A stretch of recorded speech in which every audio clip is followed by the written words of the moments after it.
Olá, sejam todos bem-vindos ao Anima Podcast Saúde, o seu encontro semanal toda segunda-feira às 20 horas, onde nós trazemos os maiores especialistas, principalmente em saúde, em nutrição, para lhe ajudar no seu dia a dia. Eu sou Thiago Castro, eu sou seu anfitrião e hoje ao meu lado minha belíssima parceira e esposa. Olá pessoal, sou a Gabriela Castro, esposa do Thiago, mãe de 2 crianças autistas e aqui junto com ele acompanhando hoje. Perfeito, e o nosso convidado não poderia ser diferente. Atualmente nós percebemos que cada vez mais pessoas têm dúvidas sobre transtorno de déficit de atenção e hiperatividade. Será que você se enquadra? E as medicações? Vamos conversar muito hoje com o Dr. Rafael Rangel. Seja muito bem-vindo, meu amigo. Obrigado mais uma vez pelo convite, pela honra estar aqui. Obrigado, Gabriela, também pelo convite. E um prazer estar aqui participando, falando sobre um pouco do TDAH. Perfeito. E eu acho que a gente já começa dessa maneira, né, Rafa? Rafa, porque nós somos amigos, né, pessoal? Então, para quem está acompanhando, ele fala, Rafa, né? É Dr. Rafael Rangel. O que é exatamente o TDAH? Perfeito. Thiago, eu acho que essa pergunta é muito pertinente, porque a grande dúvida é o que significa esse conjunto de letras, né? A gente sabe que muitos dos transtornos hoje que envolvem o neurodesenvolvimento, eles são conhecidos por letras, mas a definição é muito importante. Então eu costumo dizer que o T de transtorno, DA, déficit de atenção, e o H da hiperatividade, né? Então na tradução do inglês para o português, ele vem como um transtorno do déficit de atenção / hiperatividade. Transtorno do déficit de atenção com hiperatividade refere-se sempre a essa condição dessas 4 letrinhas. A gente estava conversando antes de vir para cá, Gabi e eu, e ela tinha uma pergunta muito importante. Sim, eu gostaria de saber por que enquadrou o nome das duas coisas, porque muitas crianças só têm o déficit de atenção e outras só têm hiperatividade. Na verdade, eu vou até complementar. Pode ter apenas desatenção? Pode ter apenas hiperatividade, mas se ele é apenas desatento, não seria o normal dizer transtorno de déficit de atenção e não desatenção e hiperatividade? Perfeito. Primeiro a gente precisa entender que esses comportamentos, seja o desatento, seja o hiperativo, eles fazem parte de um comportamento externalizante. O que é isso? Ou seja, como que a criança, o adolescente, o adulto vai manifestar o TDAH? Na década de 80, mais especificamente na publicação da terceira edição do Manual Estatístico, né, que é o DSM, que é a bíblia que vai redigir todas as classificações dos transtornos. Atualmente ele está na 5ª edição. Na década de 80, Thiago e Gabi, quando a gente teve a 3ª edição, e foi quando, na verdade, foi incluído o termo transtorno do déficit de atenção ali como um capítulo separado, existia exatamente essa definição. Então você tinha o TDA, que era o sem o H, ou seja, as crianças que tinham um predomínio de comportamento desatento, e o TDA com H, que seria as crianças, os adolescentes com hiperatividade. Entretanto, com o avanço das pesquisas, dos estudos, percebeu-se que os prejuízos causados pela desatenção e pela hiperatividade e a base de mecanismos biológicos que ocorrem no cérebro, eles são os mesmos, né? Agora, o que diferencia esse processo? É a externalização do comportamento, ou seja, como nós, como pais, como profissionais de saúde, como professores, como educadores, como sociedade, observa esse comportamento. Então, atualmente, né, desde 2013, que é a vigência do quinto manual, a gente classifica então como um transtorno do déficit de atenção e hiperatividade, e aí eu vou especificar qual é o tipo de prejuízo, ou seja, tem um predomínio da hiperatividade, um predomínio da desatenção e a forma combinada, que é quando você tem ali a mistura das duas características, tanto da hiperatividade quanto da desatenção. E você percebe atualmente um número exacerbado de pessoas com esse diagnóstico?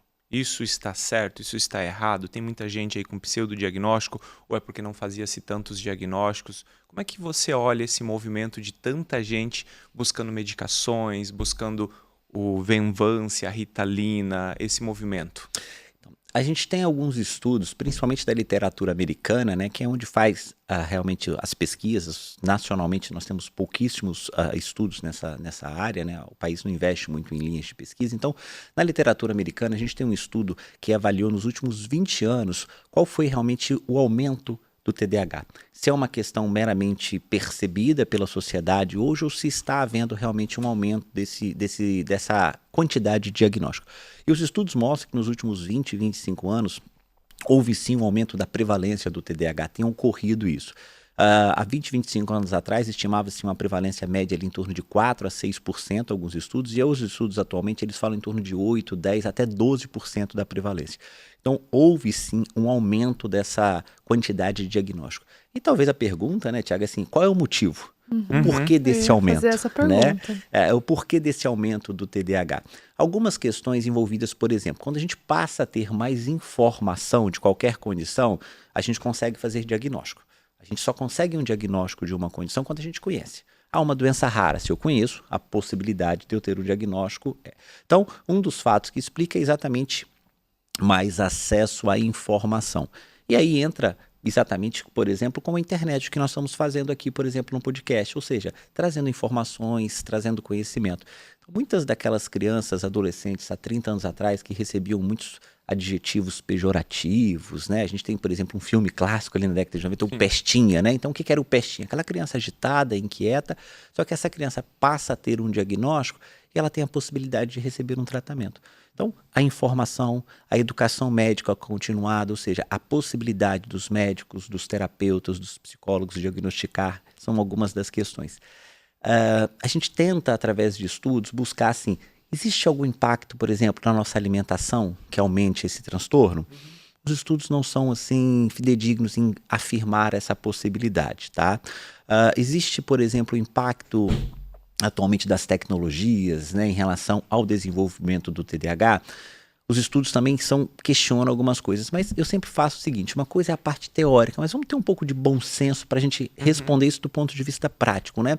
Eu pego uma criança pequena, que o cérebro está em franco desenvolvimento, criando ali as suas conexões, criando todo o processo ali de desenvolvimento da rede neuronal, e eu começo a impactar de forma negativa, por exemplo, com o uso excessivo de telas, isso vai trazer impactos no comportamento e muitas vezes trazendo comportamentos tidos como hiperativos, impulsivos, né? Então, é uma resposta bem complexa, mas que envolve tanto aspectos observados em relação a mais diagnóstico, mas também por fatores ambientais que com certeza estão impactando, influenciando para esse aumento que a gente tem tido nos últimos Desculpa. Eu acredito que essa externalização dos comportamentos do TDAH estão muito relacionados ao comportamento humano moderno. Muito provavelmente, algumas décadas atrás, aquele indivíduo que tinha ou que era um paciente com transtorno de déficit de atenção e hiperativo, com um bom horário de acordar, com um bom horário de dormir, com uma vida mais regrada, talvez mais pautada nos valores, nas virtudes, ele não externalizava tanto seus comportamentos.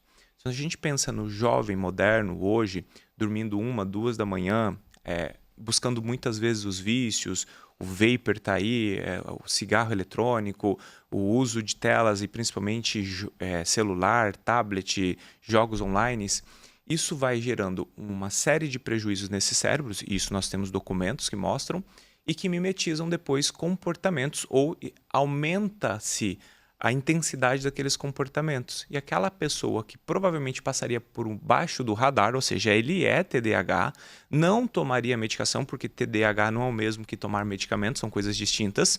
Isso é um problema que às vezes a pessoa fala, eu tenho TDAH, agora eu posso me afundar aqui na medicação que está tudo bem, está tudo certo. Não, a medicação tem indicação. E o tratamento comportamental, e você provavelmente vai falar um pouco daqui a pouco sobre isso, ele faz parte do processo. E uma das abordagens do tratamento comportamental é justamente arrumar a base desse indivíduo. É um bom horário de acordar, um bom horário de dormir, restrição de uso de telas para as crianças menores. Para os adultos, a gente fica falando dos menores, mas assim, os adultos também. Não tem como você ir dormir meia-noite, se 11h59 você estava ali no celular respondendo e fazendo um monte de coisa. Olha como isso é, de certa forma, psicoestimulante para esse cérebro, né? Então temos que ter esse cuidado. E a gente está numa sociedade imediatista, né? Sim. Todo mundo quer resolver as coisas com medicação, mas justamente não tratar a causa, né? Exato. A causa no sentido, assim, exatamente, dos próprios comportamentos, uma boa rotina, uma boa adequação.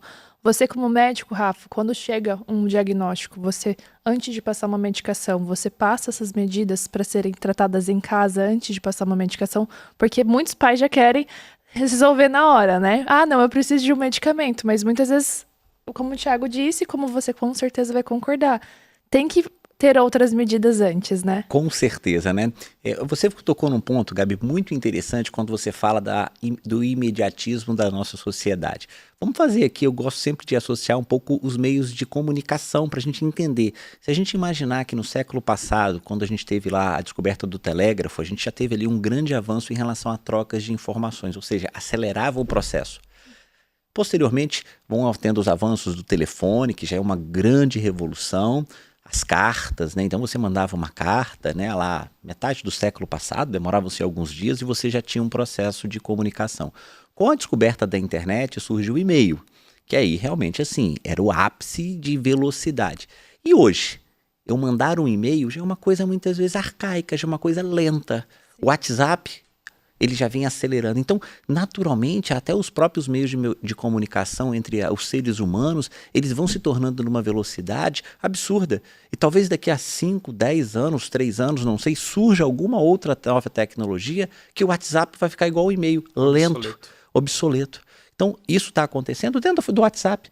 Quando surgiu o WhatsApp, há 2, 3 anos atrás, você tinha aquele selozinho de verificação se a pessoa respondeu ou não. Ou seja, eu mandei a mensagem, eu conseguia perceber se a outra pessoa... O que as pessoas hoje fazem para ter um pouco de paz e sossego? Eles tiram essa verificação porque aquilo já está lento. Então, tudo isso é um motivo de acelerar realmente nesse processo dinâmico do dia a dia. E aí entra quando você fala a respeito da tela, do sono, né? Eu costumo explicar aqui, Thiago, 2 situações. A gente pode ter uma explicação mais teórica, mais chata, no sentido de tela faz mal. E aquelas pessoas mais céticas vão perguntar assim, pô, mas que cara chato, ele vai ficar falando disso de novo e tal, mas realmente precisa, não, o porquê disso? Talvez uma rota, uma via para entender esse mecanismo seja entender os mecanismos que o cérebro funciona. Pode ser mais complexo, mas eu acho que isso é muito mais fácil de entender. O cérebro, ele funciona por mecanismos eletroquímicos. Ou seja, você tem uma atividade elétrica e isso vai gerar, então, alterações químicas no cérebro. Esse é o mecanismo básico de funcionamento de um cérebro. O cérebro, esses mecanismos químicos são chamados de neurotransmissores. Nós temos várias dessas moléculas químicas, que é exatamente as substâncias químicas que vão fazer a comunicação entre um neurônio para poder transferir uma informação de um ponto do cérebro até o outro. Esse é o mecanismo de funcionamento.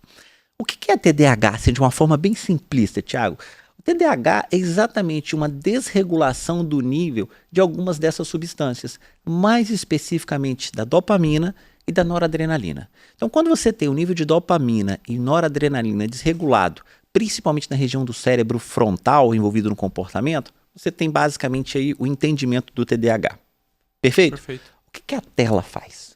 O que o sono ruim faz?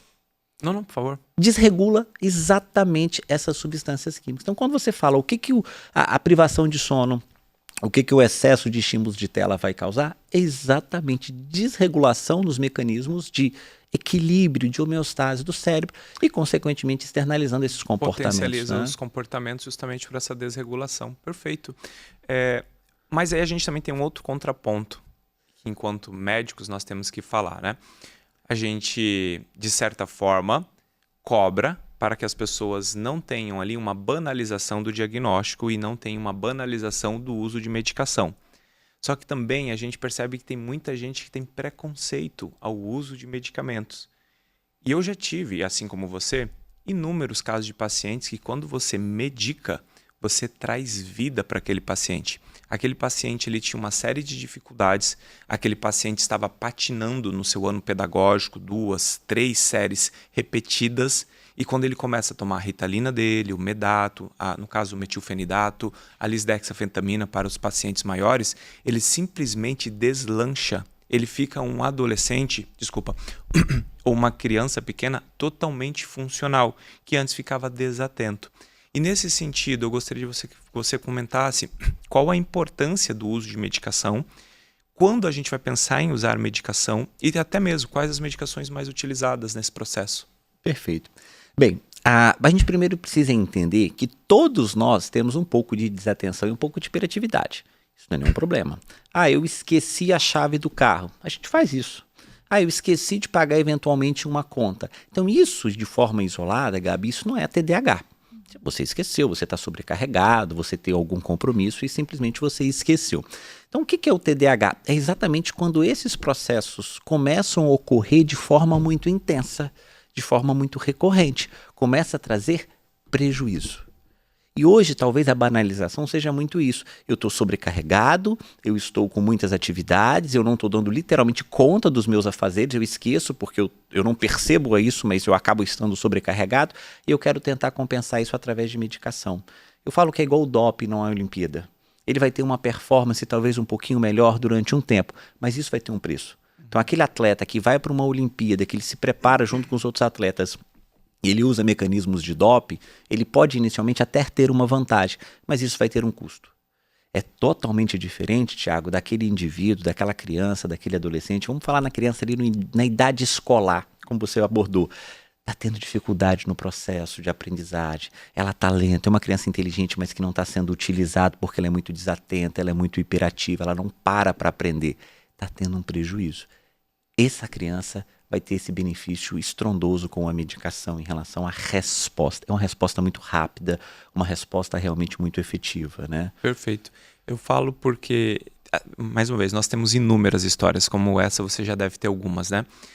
Eu já tive pacientes que estavam ali na terceira, indo para a quarta série, 9 anos, 10 anos de idade, que não eram alfabetizados e que tinham um monte de diagnóstico equivocado. E quando você faz o uso da medicação para o TDAH no paciente verdadeiramente TDAH, 6 meses depois ele está lendo e escrevendo.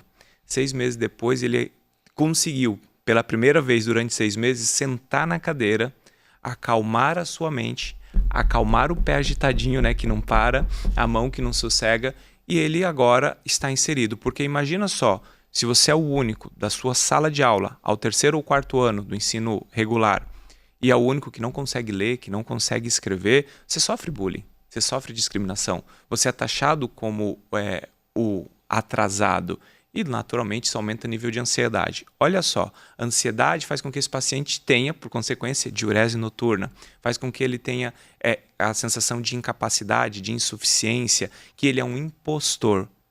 Olha o sofrimento que uma criança de 10 anos, TDAH não tratada, tem. Por isso que nós temos que tratar o TDAH. Perfeito.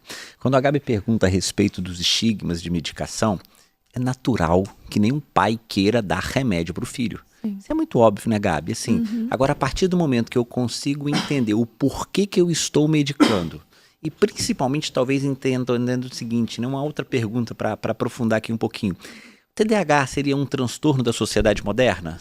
Ou seja, ele é do século, da década atual?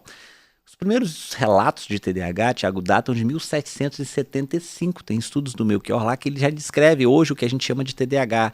Em 1845, nas histórias de Philip, lá, alguns contos da literatura inglesa que relatam a forma que as crianças tinham que se comportar. Então existem descrições exatamente dessas crianças que não sabiam se portar numa mesa de jantar, de comportamento. Então existem vários relatos. Ali, a partir inicialmente do século passado, em 1902 especificamente, começam a realmente ter os grandes estudos da área. E quando a gente fala de medicação, a pergunta é a seguinte: vem cá, esse remédio é novo? É uma novidade?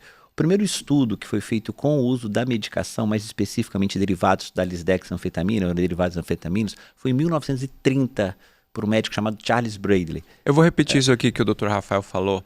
O uso das derivados do que vocês conhecem hoje como Venvance é de 1930. 1930, ali na década de... Um quase século. Um século, é.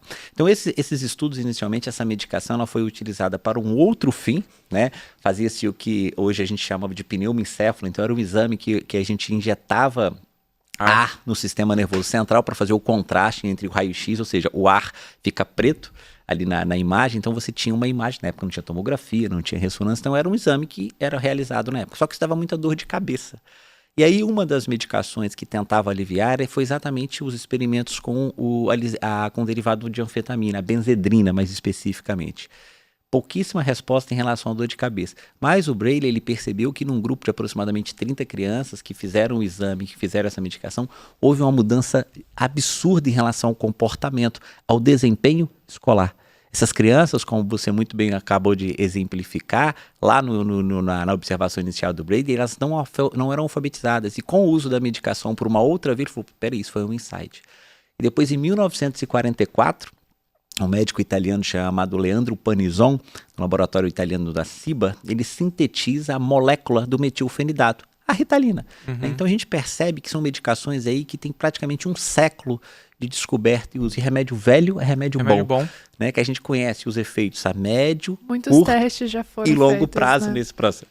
Então, assim, em relação à medicação, ela tem um amplo respaldo histórico, científico, através de pesquisas em relação ao tratamento. E quais os efeitos colaterais que as pessoas podem encontrar no uso, por exemplo, da Ritalina, do Medato? A gente está falando nome comercial aqui, a gente não tem nenhum viés com isso, é importante dizer, tá bom? Da lisdexafetamina, que é o Venvance, mas é que se nós falarmos os nomes científicos, as pessoas não vão entender. Então, quais são os efeitos colaterais da Ritalina, do Medato, do Venvance, do Concerta para aquela pessoa que está pensando em usar no seu filho, e depois a gente pode falar na vida adulta? Perfeito. O principal efeito colateral, que inicialmente acaba tendo algumas limitações, é a redução do apetite. Tanto os ditos como de primeira escolha, como você citado, quanto também hoje os de segunda escolha, que é a atomoxetina, que é uma medicação recém-chegada ao Brasil de nome comercial Atenta, né? Então, basicamente, a redução do apetite é o principal limitador, né, que você pode ter. Inicialmente, Thiago, podem ter algumas manifestações assim, um desconforto gastrointestinal, uma dor de cabeça, uma boca seca, mas costumam ser efeitos autolimitados. Durante algumas semanas, com a adaptação, isso costuma ter uma boa resposta em relação ao tratamento, né? Pode falar. Um outro ponto de efeito colateral que aí entra muito na questão do uso inadvertido é que, como eles são psicoestimulantes, ou seja, eles são estimulantes do sistema nervoso central, Gabi, essas medicações, elas tiram o sono. Ou seja, elas ativam mecanismos para tirar o sono. Então, por exemplo, não vai dar sonolência na sala de aula, o efeito contrário. Sim. E aí, Gabi, é exatamente a banalização da medicação. Principalmente ali quando começam os estudos para concurso, para algumas faculdades, as pessoas começam a usar o metilfenidato, a Ritalina à noite. Como doping mesmo. Como né? doping, ou seja, para tirar o sono. Então a pessoa está preparando para um concurso público. Ele trabalha durante o dia, ele chega à noite, ele toma a Ritalina, ele tira o sono, ele vai estudar. Até aí tudo bem, Thiago. Só que as pessoas esquecem do mecanismo para isso ser armazenado no nosso HD. Que esse tongo não entendeu. Não, e a conta não vai fechar uma hora, eu ia né? falar que esse tongo não entendeu que o sono ele é reparador de traumas e armazenador de memórias. E se aquele indivíduo ficou até 1, 2 da manhã estudando para a prova que vai acontecer no dia seguinte ou que vai acontecer na semana seguinte, ele não vai conseguir fazer uma memória de longo prazo que de fato se fundamente, que se materialize. Ele vai estar ali mais pronto, mais apto naquele momento, vai se sentir empoderado, essa é a questão, porque no dia normal, depois de um dia longo de trabalho, ele não conseguiria estudar das 8 da noite às 2 da manhã. Mas aí ele estudou, ficou até às 2 da manhã, só que no dia seguinte ele não fez de fato a curva de aprendizado daquele conteúdo. Ou seja, ele não armazenou no HD, não, em sua memória. Exato. Não. O preço, né? Para essa questão de estudo, né, não há nada, olha o que eu vou falar, não há nada mais eficaz para fazer curva de aprendizado que não seja sono de qualidade. Claro que você tem que estudar. Se você tem alguém que não estuda e não estuda, aí o que vai fazer? Vai entrar por osmose, assim, do doutor que Não, está e tem mais pessoas perto? que não têm essa condição, tem que trabalhar mesmo, Exato, né? exato. Então, ok, não tem o que fazer, vamos fazer Sim. da forma que a gente tem de melhor naquele momento. mas- Mas não pode ser um loop infinito nesse formato, Não. porque a conta não vai fechar, né? Não, Depois tem... e a importância da gente respeitar o tempo de todas as coisas, né? Criança tem que estudar.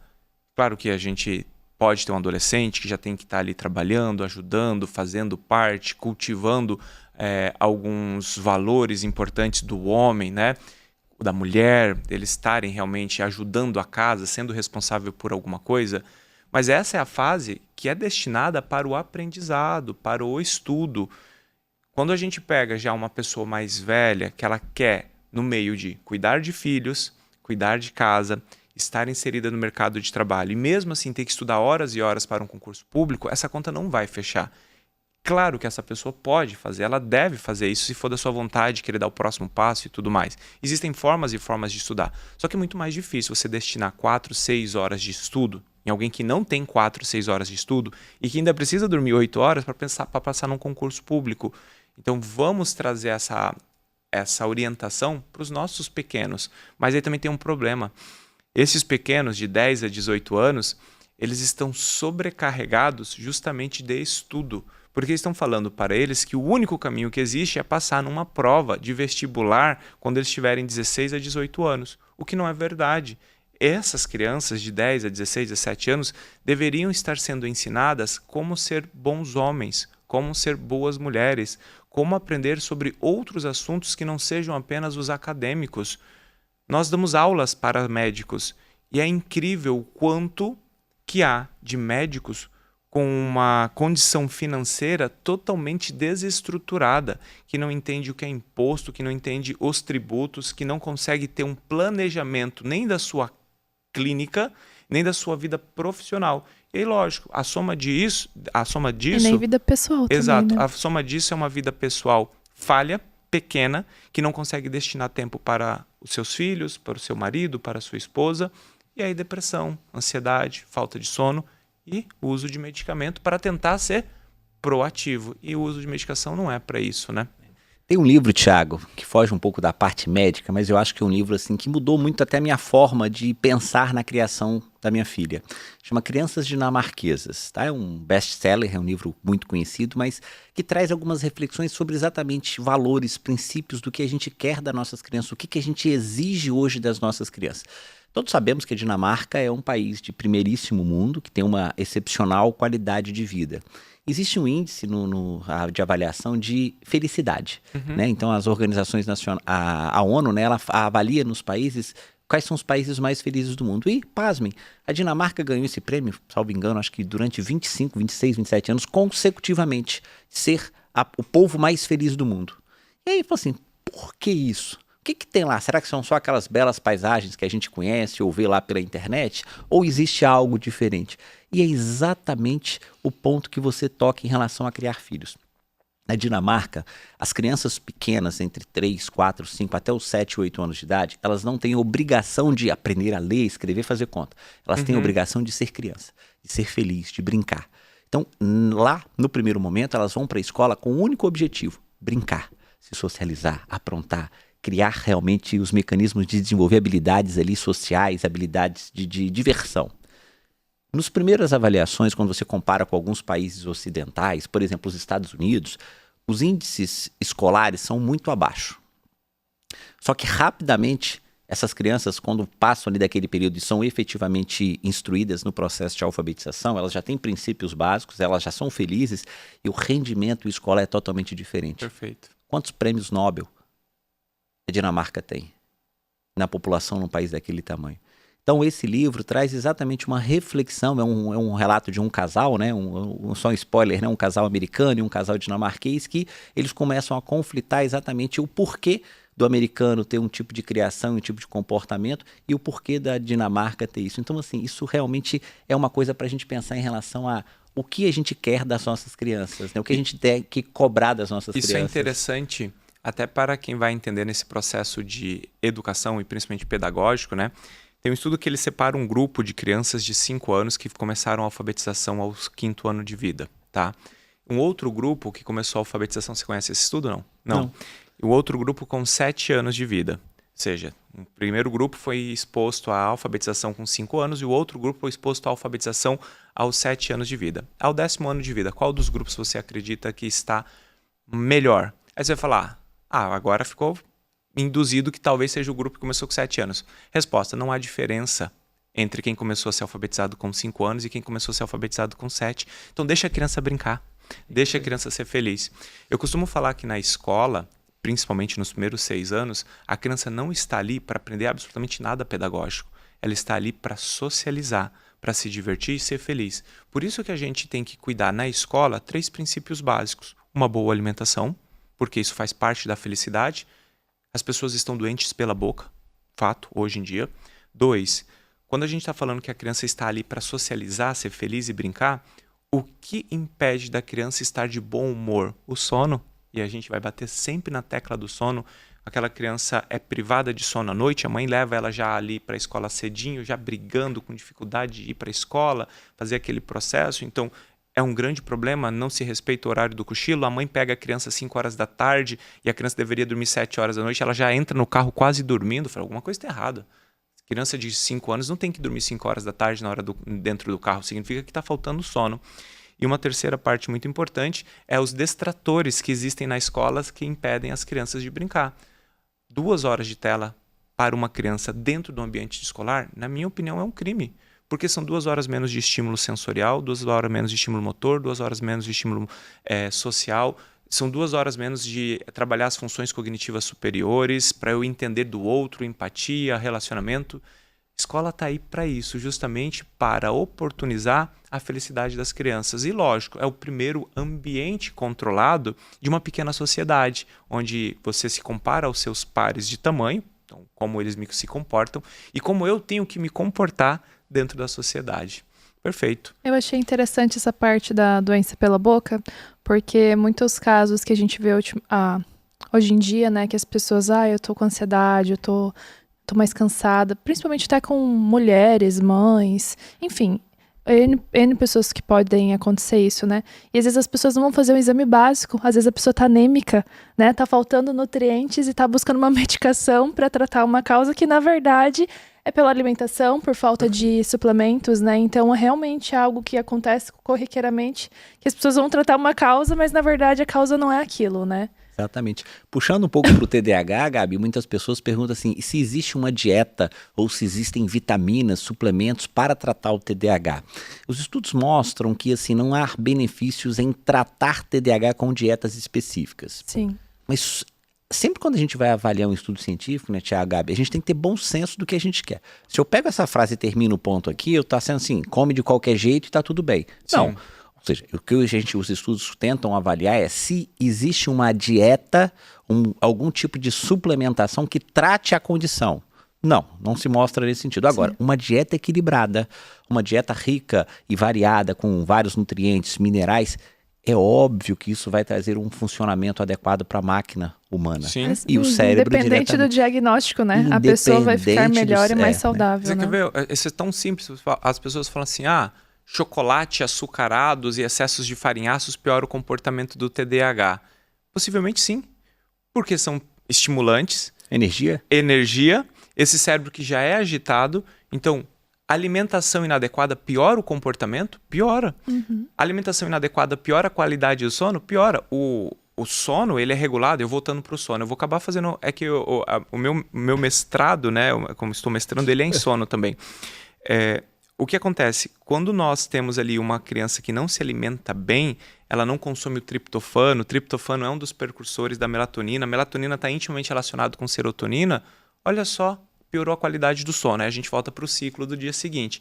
Quem dormiu mal está mais irritado, mais agitado, está com menor atenção no dia seguinte? Com certeza. Então, alimentação, sono, rotina, ordem, disciplina é fundamental na criação dos filhos.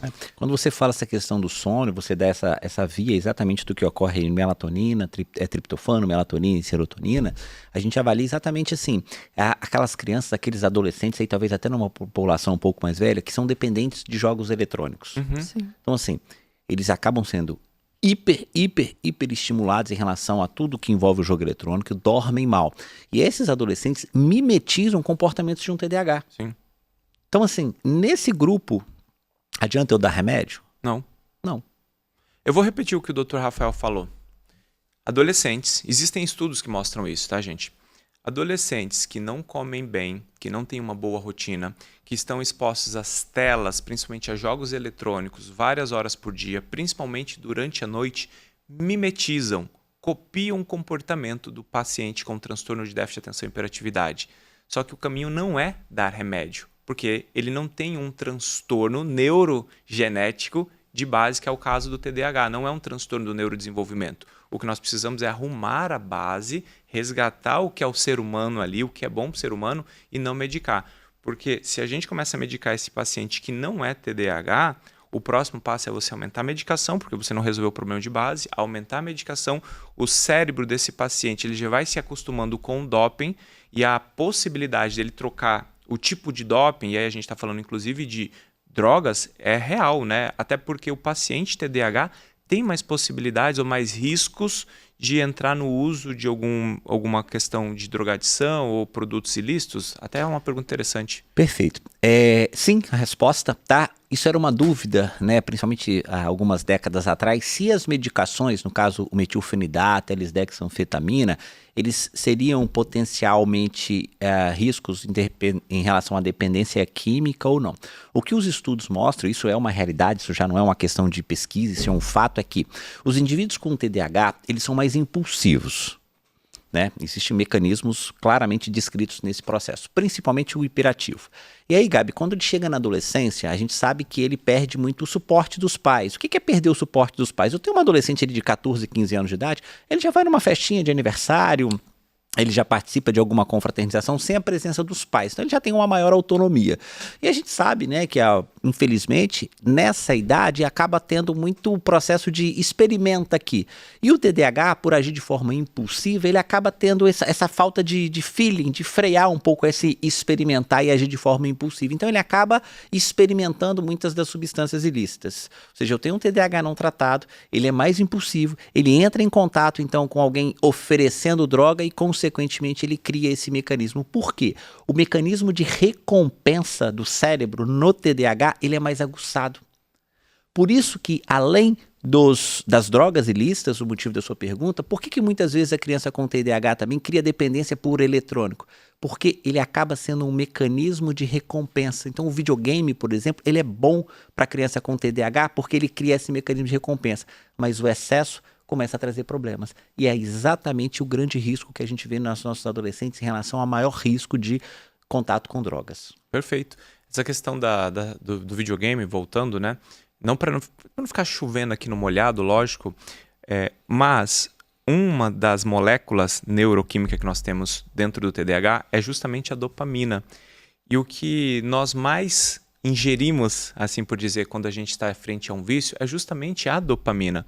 Então há uma maior inclinação do vício para o TDAH. Porque como há uma desregulação, principalmente nessa região frontal do cérebro, desta molécula chamada dopamina, e é na bebida, é na pornografia, é no uso de videogames que ele consegue encontrar uma satisfação e uma manutenção em alguma coisa, porque o TDAH é isso, ele faz uma coisa, ele não consegue, ele pula para outra, e aí ele não consegue organizar nada, ele vai sendo um procrastinador nato, porque ele vai deixando tudo por fazer, e aí esse paciente chega um certo momento que ele está cheio de vícios na sua vida. O problema é que esses vícios vão impactar diretamente na sua atividade laboral. O paciente que é viciado em pornografia, ele tem um pezinho em alguma doença psicológica, patológica. A pessoa ela nunca começa com vício na sua maior escala. Ele vai começar com vício comum ali em pornografia. Daqui a pouco ele está vendo alguma zoofilia, daqui a pouco ele está vendo atrocidades, daqui a pouco ele está vendo até conteúdos relacionados a público infantil, pedofilia. Olha só o que a apresentação da deturpação da sua mente pode gerar. Porque se você não tem acesso a isso, se você não consome isso, você não trabalha no seu imaginário essas possibilidades. Isso é verdade. Quando você tem um paciente que tem inclinações para vícios e principalmente na sua infância você não cuida, não trata, e tratar paciente TDAH na infância é quase que dá mais oportunidade para ele não medicar na vida adulta, porque você resolveu uma série de problemas na infância que não foi sobrecarregado na vida adulta. Agora esse paciente com 18, 20, 25 anos, que tem ali um comportamento desatento, hiperativo e que é um procrastinador, porque não se criou o hábito, não se criou a rotina, ele se mantém menos no mercado de trabalho. Ele se mantém menos dentro de um casamento. E aí a vida dessa pessoa vai sendo fadada ao fracasso. E a pessoa que consistentemente se sente fracassada, ela mais uma vez volta para o quê?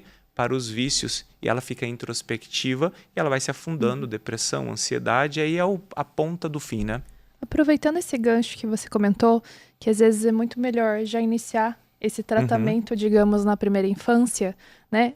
Quando a gente diz de infância, Rafa, qual que é a idade geralmente que a gente pode fechar um diagnóstico? Porque eu vejo às vezes pais com crianças de 3 anos, não, minha criança tem TDAH, ela é muito agitada, mas em que idade que realmente é possível fechar um diagnóstico e em que idade é possível começar a iniciar uma medicação quando necessário? Antes de você responder isso, abre a câmera na minha esposa, por favor.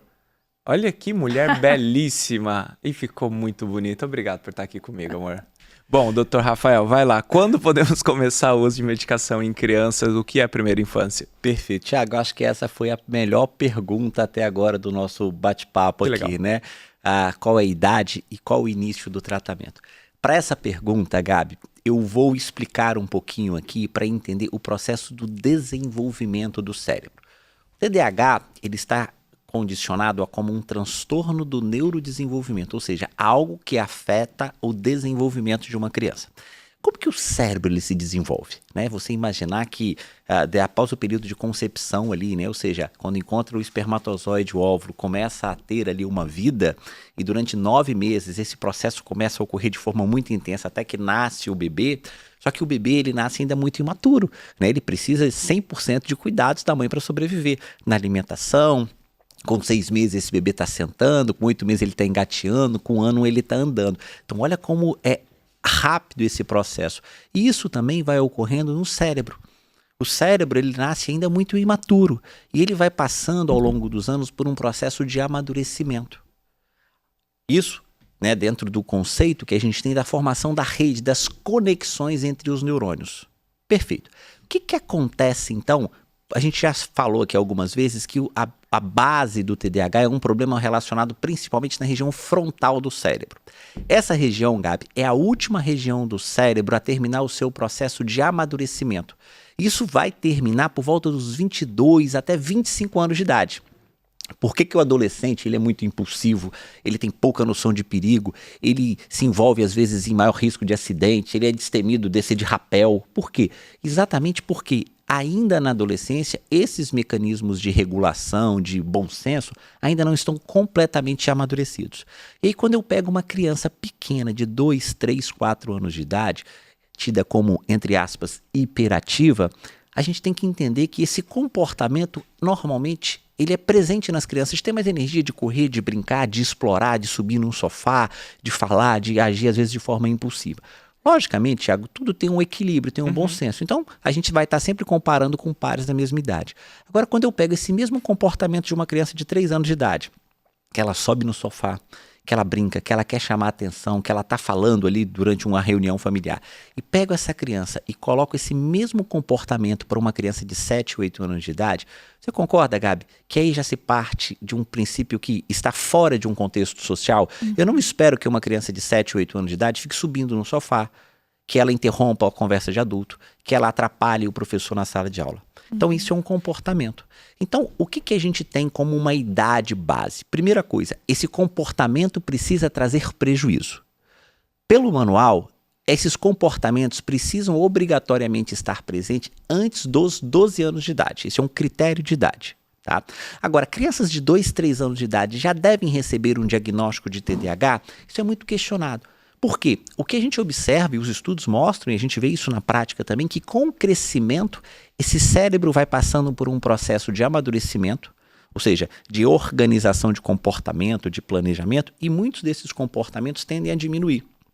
Agora, quando essa criança chega ali na alfabetização, eu acho que ali é a grande chave, 5, 6 anos de idade, que é exatamente quando as medicações elas são autorizadas a serem prescritas e utilizadas, por exemplo, o metilfenidato, né, a Ritalina, você começa a ter prejuízos educacionais. Então, talvez o grande momento do diagnóstico e início de um tratamento seria ali por volta dos 5, 6 anos de idade. A gente tem que ter muito cuidado em chamar uma criança de 2, 3 anos de idade de TDAH de hiperativo, porque esse cérebro ainda é muito imaturo. Ah, mas como assim? E aí, Thiago, se você me permitir, eu posso estender aqui a resposta para o seguinte: quem recebe um diagnóstico de TDAH é fadado a usar remédio a vida inteira? Claro que não. Os céticos vão falar assim: existe cura para o TDAH? Na teoria, não. Uma pergunta muito... talvez a palavra cura seja a questão da polêmica. O termo mais adequado, Gabi, é TDAH em remissão. Dos comportamentos. Por que isso ocorre? Exatamente porque durante esse período de infância, adolescência e início da idade adulta, esse cérebro vai amadurecendo e muitos desses comportamentos vai melhorando, vai diminuindo o prejuízo. Exatamente por esse mecanismo, uma criança, por exemplo, que começa a medicação, não obrigatoriamente vai usar remédio para a vida inteira. Sim.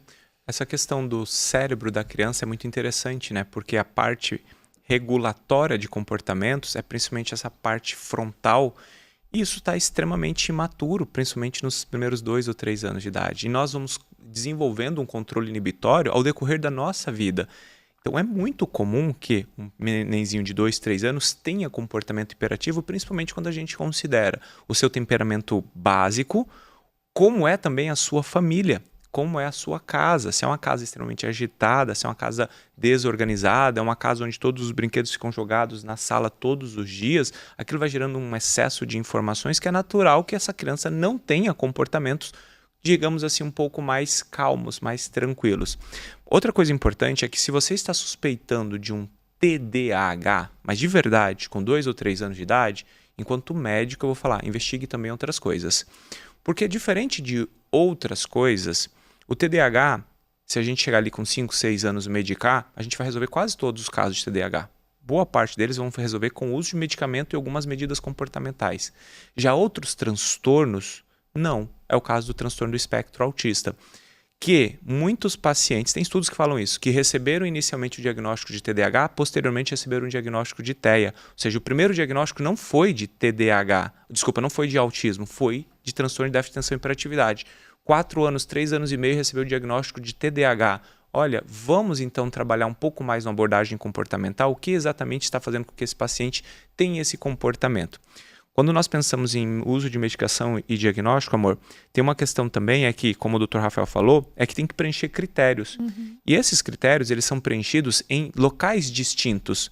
Então, um dos princípios é que aquela criança tenha o prejuízo à vida, ou seja, ele é aquele paciente com comportamentos ruins, assim por dizer, comparado ao que nós entendemos como social, mas em ambientes diferentes. Então não dá para considerar aquele comportamento hiperativo, desatento, um comportamento disruptivo apenas dentro de casa. Se é apenas dentro de casa, não fecha critério. Esse comportamento ele tem que ser replicado em mais locais. Ou seja, ele tem que ter prejuízo na escola, ele tem que ter prejuízo dentro da casa, ele tem que ter prejuízo na festa de aniversário. A mãe do paciente TDAH, ela começa a ter desespero já de pensar na festa de aniversário. Ela fala, ele vai derrubar a mesa, ele vai pegar os bolinhos, ele não vai esperar o parabéns, esse menino, né? E a mãe, ela tá ali preocupada. E quando é no desatento, que aí é outra face que ninguém fala do desatento, é todo mundo brincando ali e ele tá sentadinho no canto lá, muitas vezes lendo o seu negocinho, lendo o seu brinquedo, brincando com coisas totalmente aleatórias, sabe? Não tá participando, às vezes ele tá desconectado, tá desatento. Eu vou até estender essa fala, apesar de você ser o especialista aqui, o convidado de hoje, é sobre essa questão do desatento. Nós medicamos muito bem o hiperativo, porque o comportamento hiperativo, ele incomoda. A criança de 5, 6 anos de idade, que está pulando ali na barriga do pai, que está puxando a orelha do gato, que está colocando a faca na tomada... Incomoda mais, né? Ele incomoda. O paciente hiperativo, ele é arteiro, ele é danado, assim como o pessoal antigamente falava. O paciente desatento, não. O paciente desatento, ele é retraído, ele é quieto, ele muitas vezes ele não dá trabalho, você perde o seu filho desatento dentro de casa, principalmente se você mandar ele buscar alguma coisa no quarto, ele não volta. Só que esse paciente não recebe medicação e ele começa a ter, assim como também o hiperativo pela sua impulsividade, prejuízos, o desatento também. E passa-se meses, passa-se ano, e esse paciente chega ali já numa adolescência, principalmente no momento de mais atividades laborais, de mais autonomia e independência, só que com um prejuízo acarretado de uma vida. Então tomem muito cuidado. E sabe quem é esse principal desatento? As meninas. Meninos, por uma questão neurobiológica, pela questão da nossa amígdala, nosso sistema límbico, nós somos mais impulsivos. Nós temos comportamentos mais explosivos. É mais comum você ver o homem brigando no trânsito do que a mulher. Isso por uma ordem antropológica, mas não é só isso. É por hormonal, fisiológica e neurobiológica. Já a mulher não. A mulher tende já socialmente a ser mais retraída, ser mais antissocial pelo que a sociedade entende de socialização. E se permite. Porque como ela tá quietinha, como ela não dá trabalho, as pessoas falam, tá tudo bem ela ser assim. Isso eu ia falar, da importância da atenção dos pais nesse sentido, né? Que às vezes os pais se acomodam por achar que é mais fácil dessa forma. Ah, não, melhor ficar quietinho. E não é bem assim. A gente diz como pais de uma criança com TDAH na questão da desatenção. O Noah, a gente tem que medicar ele por conta disso. E para nós é sofrido esse processo. Por quê? Porque a gente quer buscar o melhor do nosso filho, para que ele realmente consiga alçar voos maiores. Seria muito cômodo da nossa parte o nosso filho ter hiperfoco em leitura, que ele só ficasse lendo e ficasse tudo bem dessa forma. Não tá tudo bem. A gente quer que realmente ele consiga se estimular, porque isso senão vai acarretar sofrimento, principalmente na adolescência. Eu vou passar a resposta para você, Rafa, mas só para contextualizar, né, que para quem está nos acompanhando agora, porque o Anima é um episódio novo, esse Anima Podcast Saúde, então naturalmente tem muita gente que não nos conhece. Eu e Gabriela somos casados e nós temos 2 filhos. Os 2 filhos são autistas e o mais velho, ele recentemente começou a utilizar a medicação para desatenção, justamente por isso. Porque muitas vezes ele preferia ficar ali até mesmo sozinho, e também é uma característica do TEA, do que interagindo. Muitas vezes ele estava ali lendo, mas na hora dele simplesmente ter que contar, ou falar, ou explicar, ele às vezes tinha dificuldade de explicar. Quando nós pedimos para ele entrar no banho, você esquece, você tem que buscar ele no banho, porque ele não volta. Se você pedir para ele ir lá colocar camisa e cueca, ele volta só com a cueca, ele volta sem a camisa. Ele perde pelo caminho, ele tem uns 4 ou 5 chinelos. A gente nunca acha um chinelo dele, porque ele vai no fundo, ele deixa o chinelo no fundo, aí ele vai lá pra frente, ele vai na casa da avó. Quando ele entra no carro, eu falo, filho, cadê seu chinelo? Tipo, ele foi pra casa de alguém com chinelo e tá voltando sem chinelo. Você vai sair perdendo a coisas, desatento. E aí a gente iniciou o uso do metilfenidato, né? E a gente tem colhido bons resultados. A gente usa uma dose baixa, uma dose bem prudente, a gente está vendo como ele se comporta, não está tendo efeitos colaterais, que um dos efeitos colaterais que me preocupava era justamente essa questão da alimentação, que reduz, e também do aumento de ansiedade, que a gente também sabe, eu acho que até você poderia entrar nesse mérito, né? Porque pode aumentar a ansiedade quando se usa um metilfenidato, uma lisdexafentamina e tudo mais. Na sua experiência, você vê isso também acontecendo? Perfeito. Eu queria citar 2 pontos aqui, eu acho que extremamente relevantes de chamar a atenção quando você fala da questão do diagnóstico em crianças pequenas, como a Gabi fez essa pergunta, né, 2, 3 anos de idade. A gente não pode colocar toda essa culpa dentro do TDAH, Thiago. E aí, isso é importante, Gabi, porque o que é preconizado no tratamento de uma criança antes dos 5 anos de idade? Terapia cognitivo-comportamental. Essa é a base do tratamento, não é remédio. Perfeito? Então, quando eu tenho uma criança 2, 3, 4 anos de idade, que esses comportamentos tido hiperativos estão em excesso, a gente não pode fechar o olho, principalmente para o autismo, Thiago. Você colocou isso, eu acho que isso é um ponto muito importante. Por quê? Diferente do TDAH, as intervenções precoces no autismo mudam o curso evolutivo de uma criança. E que geralmente não é TCC. Exatamente. Você vai ter princípios básicos ali de análise de comportamento da ciência ABA, não é o grande objetivo hoje, mas isso muda a evolução de uma criança. A criança com TDAH, ela pode esperar um pouquinho. Ela não vai ter tantos prejuízos até os 5, 6 anos de idade, principalmente na escola. Então isso é um ponto importante. O segundo ponto, Thiago, que você fala a respeito do TDAH em meninas, né? O que acontece? O menino, ou o TDAH hiperativo, ele incomoda as pessoas. Basicamente é isso. Então ele procura ajuda com um neurologista infantil, com um psicólogo, com um psiquiatra infantil, 3, 4, 5 anos de idade, porque ele está incomodando a família. O desatento, ele costuma ir, Gabi, para o neurologista, para o psiquiatra, entre 8 e 10 anos de idade. Ou seja, já tem uma carga de prejuízo absurda. Porque é aquela criança boazinha, é aquela criança que não dá trabalho, é aquela criança calma, tranquila. Só que ela está um desastre na escola.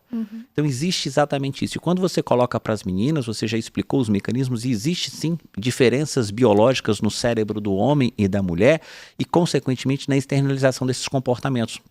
Então, Gabi, é muito frequente as meninas terem predomínio de desatenção, isso é o que a gente vê na prática, e os estudos comprovam isso, e elas acabam recebendo um diagnóstico muito tardio, 10 anos de idade. Porque ela é calma, ela é tranquila, ela está sentada ali no sofá, ela não incomoda as pessoas. E às vezes nem é diagnóstico do próprio TDAH, é outro diagnóstico. Outro diagnóstico. Então, assim, isso é um fato importante. Quando você fala da ansiedade no TDAH, respondendo agora a sua pergunta, a gente sabe que uma parcela significativamente dos transtornos, eles se coexistem. Então, exatamente por mecanismos genéticos envolvidos, né? Do autismo, do TDAH, da ansiedade, da depressão. Então, existem mecanismos genéticos comuns a essas condições. Então, existe uma prevalência, Gabi, muito aumentada de condições comórbidas ao TDAH.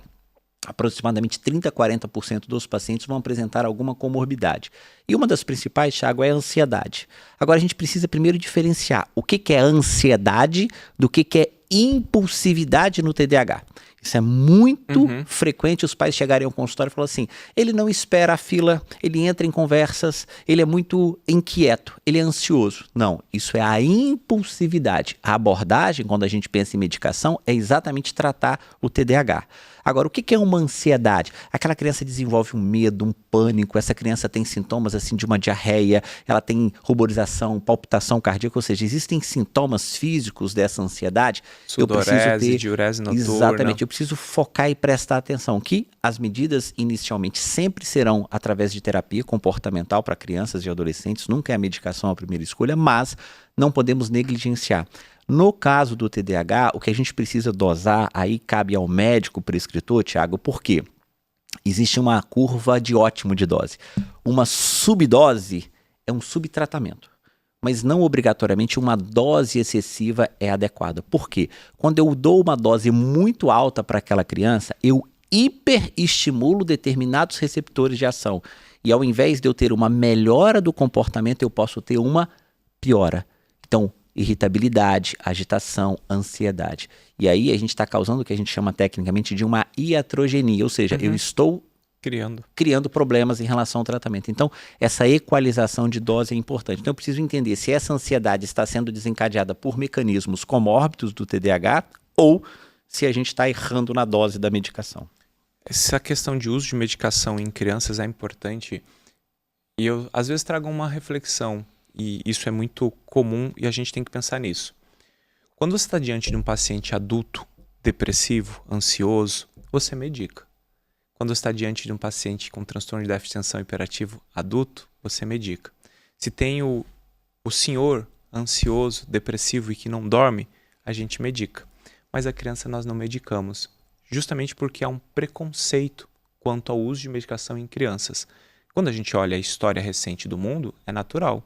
Pacientes que tomavam medicações controladas eram os pacientes psíquicos, das alas psiquiátricas dos manicômios, dos hospitais psiquiátricos. Hospitais psiquiátricos, enfim. E a gente precisa quebrar esse preconceito.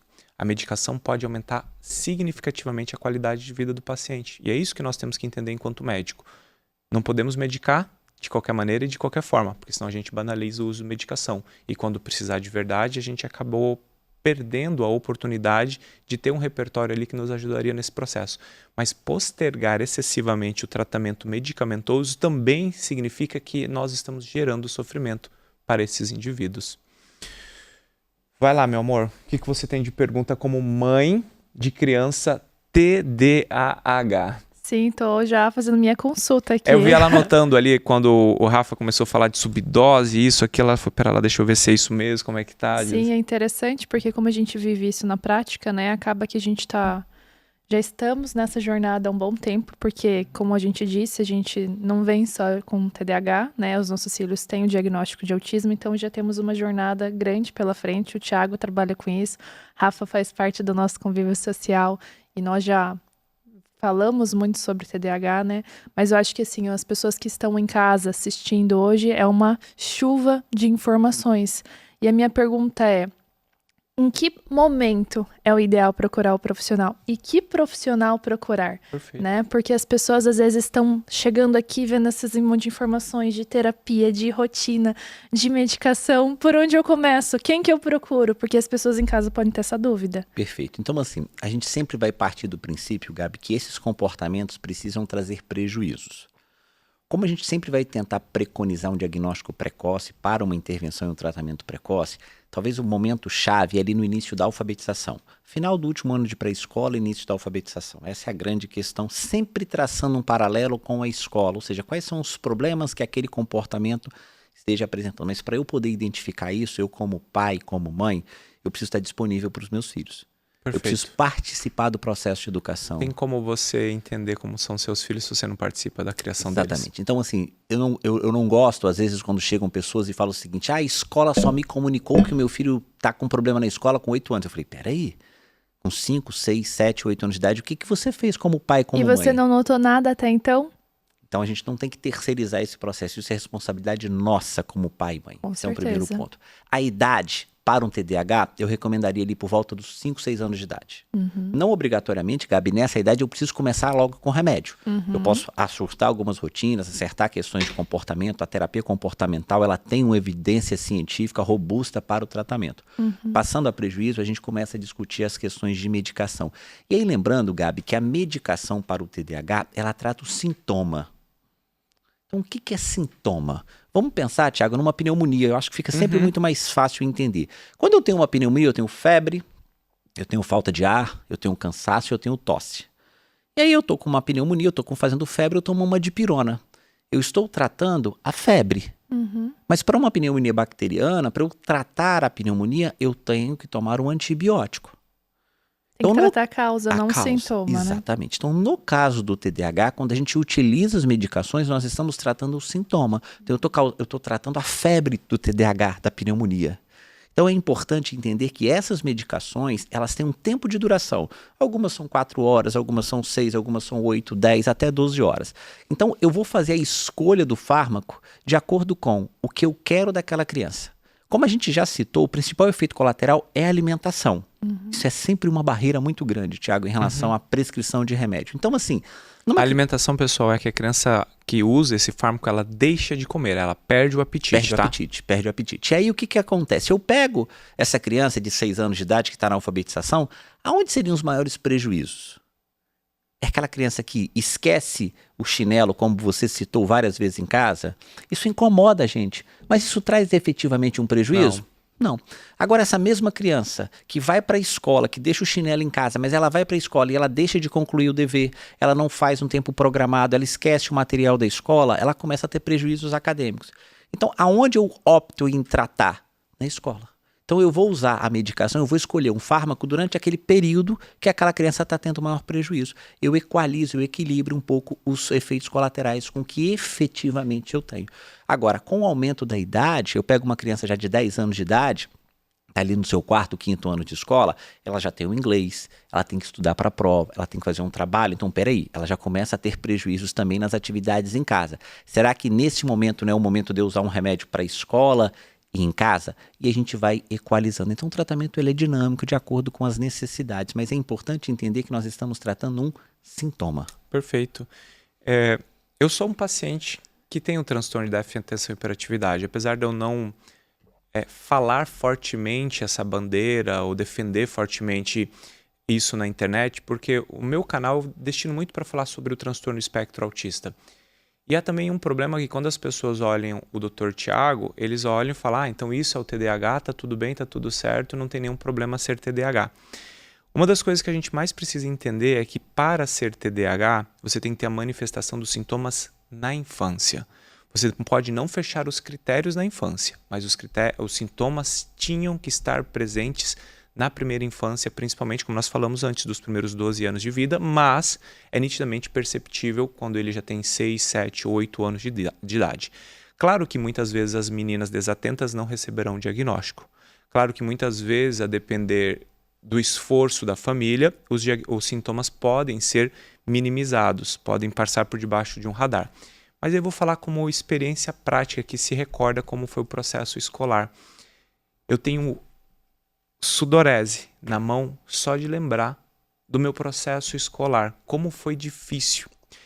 E eu era uma pessoa que conseguia nitidamente perceber que eu tinha habilidades acima da média, mas quando nós pegávamos as notas no boletim, minhas notas sempre eram medianas. E quando eu me dedicava para estudar aquilo que eu gostava, ou quando na verdade eu não estudava, simplesmente fazia, eu tinha algumas matérias que sempre era 100, 100, 100 e todas as outras menos. Aí você fala, tá, tudo bem, nota não significa isso. Não, vamos trazer um pouco mais para a prática, né? Os meus materiais escolares eram um desastre. Eles eram estragados. Eu lembro assim, o pessoal estava terminando o ano com o material tudo bonitinho. Eu começava o ano querendo ter o material bonitinho, dava 2, 3 meses, eu já tinha trocado de caderno, porque eu já tinha perdido o caderno. Eu nunca tinha caneta. Eu sempre tinha que pedir caneta emprestada, porque eu perdi minha caneta, porque eu colocava no bolso, quando eu via já perdi minha caneta. Os materiais pedagógicos eu sempre perdi. Eu estava em sala de aula, da mesma forma que eu estou aqui, eu estou literalmente pensando em 3 coisas nesse exato momento. Eu estava aqui, você falando, eu estava pensando na minha infância, estava pensando nas pós-graduações, estava pensando no negócio que eu tinha que falar para a Gabi. Ao mesmo tempo, pensando em 4 coisas ao mesmo tempo. E você imagina esse paciente na sua 3ª série, 2ª série, 4ª série, tendo que ao absorver aquele conteúdo pensando em 3, 4, 5 coisas ao mesmo tempo. E lógico, né? Nós temos todo esse comportamento específico do TDAH, então o pé inquieto, desatenção, ficar sentado é uma tortura. Por isso que eu já tive que levantar, eu tive que buscar água, eu tive que me movimentar, eu já bati o pé na cadeira aqui 5 vezes, eu falo, será que o pessoal vai tirar isso da edição ou não? Nessa 1 hora é um milagre, o Thiago. Não, ele já levantou, então não foi 1 hora. Eu já levantei. Então você percebe que de fato há um prejuízo. Eu não estou medicamentado, eu não estou em uso de medicação nesse momento.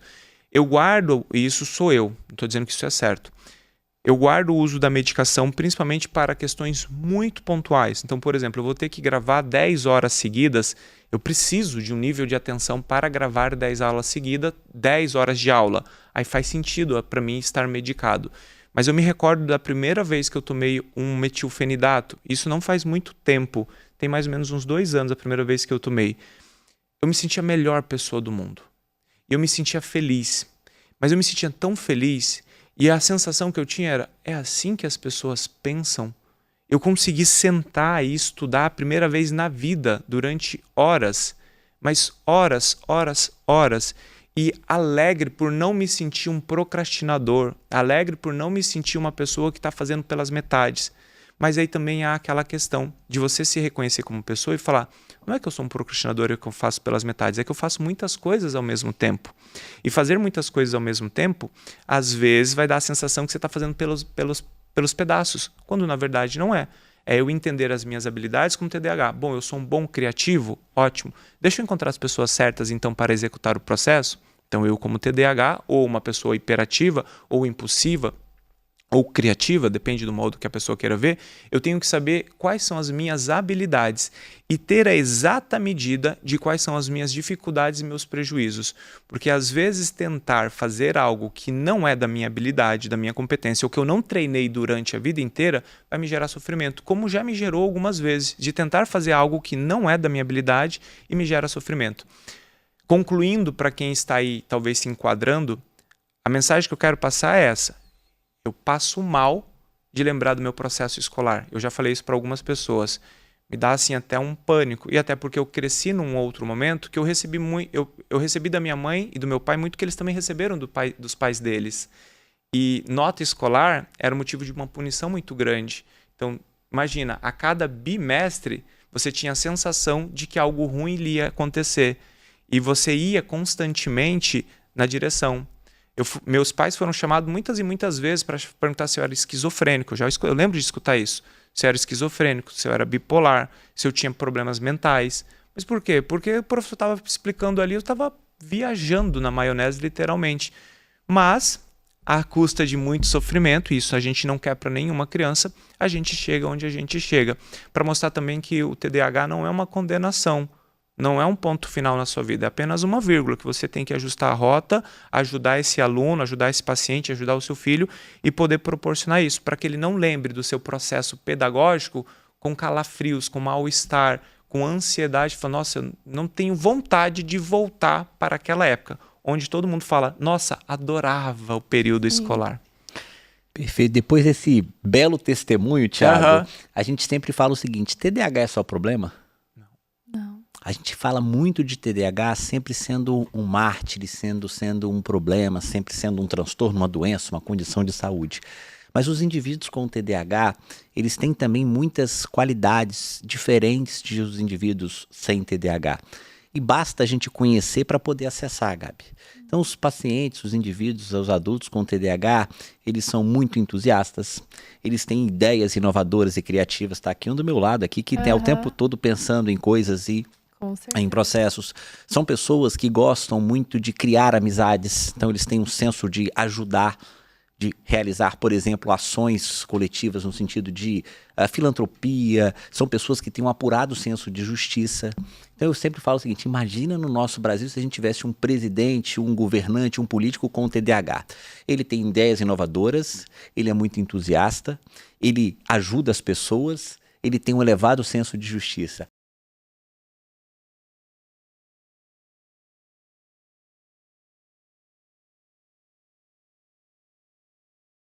Você quer crescer na fé e transformar sua vida?